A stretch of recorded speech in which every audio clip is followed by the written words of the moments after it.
हिंदुस्तान में ये पूजा पाठ हवन पूजन क्यों चल रहा है? डोनाल्ड ट्रंप की तस्वीरें लगा के उनको विजय तिलक किए जा रहे हैं।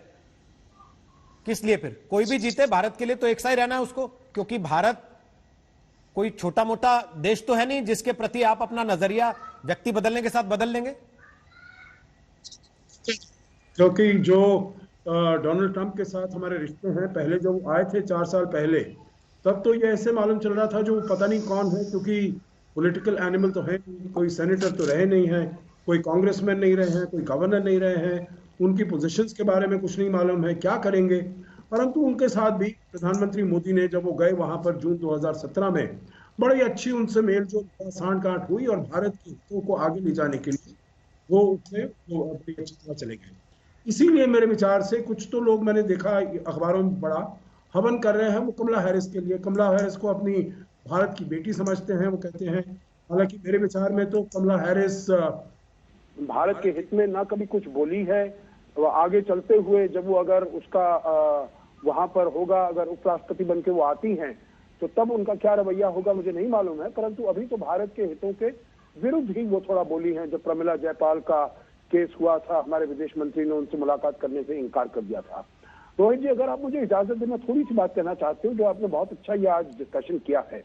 देखिए, मेरे विचार से ये जो सेफोलॉजिस्ट हैं वहाँ के वेस्टर्न वर्ल्ड में, जिन्होंने बताया जो 8-10% से आगे बढ़ रहे हैं, जो बाइडेन, और फिर जो पिछले 4 साल पहले भी उनसे बड़ी गलती हुई थी, मीडिया से भी और ये पोलस्टर से भी, दोनों से गलती हुई थी।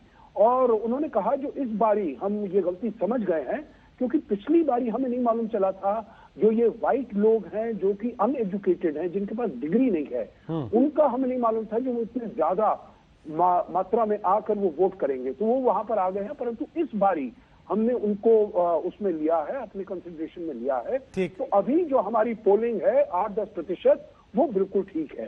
देखिए, एक नैरेटिव बनाया जा रहा था जिससे कि मेरे विचार से राष्ट्रपति ट्रंप बिल्कुल एकदम हताश हो जाएं, जो मेरा तो कोई पॉसिबिलिटी ही नहीं है। इसीलिए उनके बारे में जो वो पिछले 4-5 दिन, एक हफ्ते से इतनी जोरदार तरीके से अपनी वो कैंपेनिंग कर रहे थे, फ्लोरिडा में, पेंसिल्वेनिया में, ओहायो में, टेक्सास में, सब जगह, तो सब लोग उनकी जैसे मजाक उड़ा रहे थे, जो आपका तो कोई चांस ही नहीं है, आप इधर उधर घूम रहे हैं, आपको इतनी कॉन्फिडेंस से आप काम कर रहे हैं। तो मेरे विचार से देखिए, जो बात कही जाती है चाइना के बारे में, जो साई ऑप्स कर रहे हैं, या इंफॉर्मेशन वॉरफेयर जो उन्होंने लद्दाख में हमारे ऊपर किया, ग्लोबल टाइम्स में, तो भाई इतनी आपको हम इमेजेस दिखाएंगे जो आप बिना हमारे गोली चलाए हुए आप अपने हथियार रख देंगे। मेरे विचार से उनका इरादा यही था। तो अपने इरादे में वो बिल्कुल ही टोटली विफल हुए हैं। और जो इस बारी आज की मैं कहूंगा पिछले 12 घंटे में, तो ये तो राष्ट्रपति ट्रंप के लिए काफी बहुत बड़ी, उनके लिए अपने लिए वो विजय मानते होंगे। और बाइडेन के लिए वो बिल्कुल भी ठीक नहीं होगा। एक मैं आखिरी कमेंट इसमें ये कह दूं रोहित जी, जो सुधांशु जी ने कहा, मैं काफी हद तक उससे सहमत हूं। परंतु देखिए, विदेश नीतियां बहुत बदलती हैं अमेरिका में। आप केवल ट्रंप का ही हाल देख लीजिएगा, इनका ही वो देख लीजिएगा।